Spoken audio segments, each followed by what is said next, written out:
Sí, sí. A ver, desde un punto de vista del mercado boliviano tendría que ser barato, obviamente, o sea, ¿no? a lo que me voy es que no debería ser vendido a peso boliviano y no a peso extranjero. No, por eso. Desde un punto de vista del boliviano debería ser barato, ¿no? ¿Por qué? Porque es que eso también tiene su ida y venida, ¿no?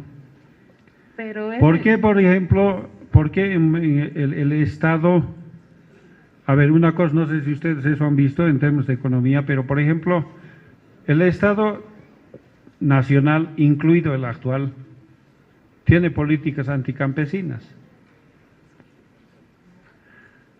¿En qué sentido? El campesino es visto como proveedor de alimentos baratos. Lamentablemente afuera nos pagan mejor.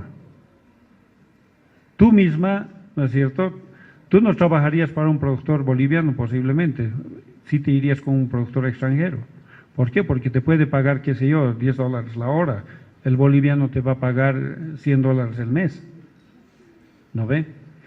Entonces, pero eso es el tema de las contradicciones que tiene el mercado. Ahora, la pregunta correcta es, ¿el Estado debe o no subvencionar este tipo de productos? ¿Cómo está haciendo con la leche? Si voy a subvencionar algo como Estado, yo preferiría subvencionar ciertos artículos que hacen a la canasta familiar, ¿no es cierto? Por ejemplo, como con el tema de la leche, me parece excelente. ¿Por qué? Porque le está aumentando un peso al productor sin aumentar el precio de la leche al consumidor. ¿Para qué? Para que consuma. Pero que en la cadena de producción, no sé si a ustedes les han explicado ese concepto de economía, entre el productor y el comercializador, la plata y el precio del producto es casi 1:10. ¿Quién se lleva la parte grande de la torta? El que comercializa, no el que produce. Y lamentablemente en los términos de mercado a veces no podemos obviar al intermediario, porque tiene camión, es el que llega, conoce los canales de distribución, etcétera. Entonces, por ejemplo, en el caso de la leche, el Estado es bien interesante lo que está haciendo al crear los fondos de compensación. Me parece interesante el tema de complejo productivo industrial. El problema con el café es que no está entrando dentro de esa visión. El rato que pueda entrar en ese tema, posiblemente con el Estado podemos ver los otros mecanismos. Por decir, si yo te voy a producir un café orgánico, que tiene mucha exigencia, que te voy a entregar un alimento inocuo, que no te va a dañar la salud, etcétera, ¿no es cierto? Voy a cumplir estándares. ¿Quién me paga el esfuerzo realizado en ese proceso? Entonces, a subvencionar contrabandistas, prefiero que me subvencione al café, ¿no ve? O a subvencionar cocaleros, que me subvencione este otro sector. Pero ciertamente ese es un problema de política nacional en el cual la federal. Por eso necesitamos una institucionalidad. Aquí con Nelson viene de la otra asociación de productores de AMPROCA, ¿no es cierto? Necesitamos juntar esfuerzos para que esas cosas permitan el consumo del ¿no es cierto? También es una política de protección de la producción local. Ahora, dado el patrón de consumo de la gente, no se va a consumir qué sé yo, las 200, 300 lotes que podamos producir de café. Se consumirá, pues, qué sé yo, 10 lotes, ya, 20 lotes, pongámosle, de café en todo el país, pero el resto vamos a exportarlo. Entonces, creo que es un problema de política de cómo vamos a negociar con el Estado como institución, pero ese es un desafío que nosotros tenemos aquí, Nelson y yo, como técnicos, de apoyar a las organizaciones con las que estamos. Y ciertamente, como tú dices, debemos verlo, pero no como café solamente barato, sino como un café de calidad, y que como calidad necesita que se pague, ¿no? O sea, al sillerico le pagan $1,000 por terno, y al de la, ¿cómo se llama? Al de la Uyustos hay que pagarle 400. No es así, ¿no ve? O sea, hay buena calidad, pero también es un problema de política de Estado. Bueno, muy buenas tardes, ingeniero. Una duda. No acabo de entender cómo es que, siendo que el mercado del café es tan interesante para comercializarlo, tener ganancias, etcétera, y hay muchos productores en Bolivia en el negocio del café.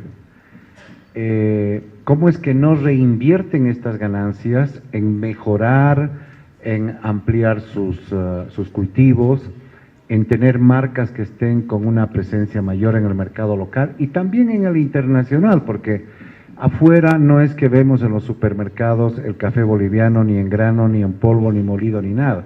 Lo que hacen es vender simplemente el grano para que los mezclen y hagan blends en otras factorías. Pero no hay un posicionamiento verdaderamente del café boliviano. Sí. Bueno, sabiendo que la producción además es tan pequeña, obviamente en el mercado mundial es insignificante. Pero los productores bolivianos están ganando dinero con el café. ¿A dónde va ese dinero?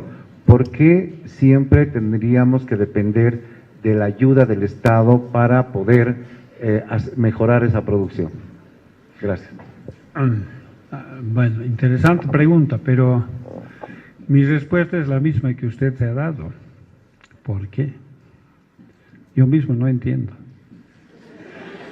Pero eso, vuelvo a decirle, ese es un problema de toda nuestra agricultura, particularmente andina, occidental. No es que no se invierta. Todos los choletes que hay aquí, ¿cómo se hace? Pues, ¿no? En el Alto. Toda la inversión de la gente que ha ganado algo de dinero en los yungas está aquí arriba en el Alto. No es que no se invierta. Ahora, no se reinvierte en el sector, eso es cierto, ¿no? Pero yo les decía hace rato, ¿no? O sea, el tema, el cultivo del café, del cacao o de cualquier otro producto que sea de esta naturaleza, por ejemplo, es producto de una medida de Estado que ha intentado paliar la presión demográfica sobre la frontera agrícola en esta parte del país. Entonces ha generado movimientos colonizadores hacia los yungas. Lo mismo ocurre en la zona de Santa Cruz, ¿no es cierto? En la zona de Yapacaní, la producción de arroz, de caña de azúcar, etcétera. Pero han sido movimientos de colonización sin asistencia técnica, sin un plan preciso, digamos, por ejemplo, por decirle, un básico plan de negocios para ver cómo se va a manejar el tema del café o el cacao. Por eso les decía, o sea, no son productores, pongámoslo entre comillas, profesionales. Viven del café, pero no manejan adecuadamente ese lote de esa parcela de café, ¿no? Es como, a ver, es como si a estos jóvenes se les enseñara que pueden ser gastrónomos, pero no les hemos dado las herramientas de que puedan hacer su propio hotel, para que sean emprendedores por sí mismos. Podemos formarlos como mano de obra calificada para que trabajen para otros, que es el gran error de la universidad, por ejemplo, nacional, ¿no es cierto? No nos dan los conceptos de cómo puedes hacer un emprendimiento propio, para no estar estirando la mano ante el Estado. Entonces, la política del café, si bien, o sea, es interesante, pero desde el Estado así es como ha ido. Entonces, por eso le digo, o sea, pueden ustedes encontrar en los yungas, van a encontrar productores de mi edad, porque además ya les he dicho, los jóvenes se están yendo, pero yo he aprendido en la escuela de la vida. Aquí el joven me va a reconocer mis competencias y me va a decir, este es un caficultor que por experiencia sabe, pero lo que sé no necesariamente es lo mejor. ¿Por qué? Porque ha aprendido metiendo la pata y cometiendo errores. Y muchas veces mantengo un error porque me ha dado ciertos resultados, ¿no es cierto? Entonces, ese es, yo creo, el problema.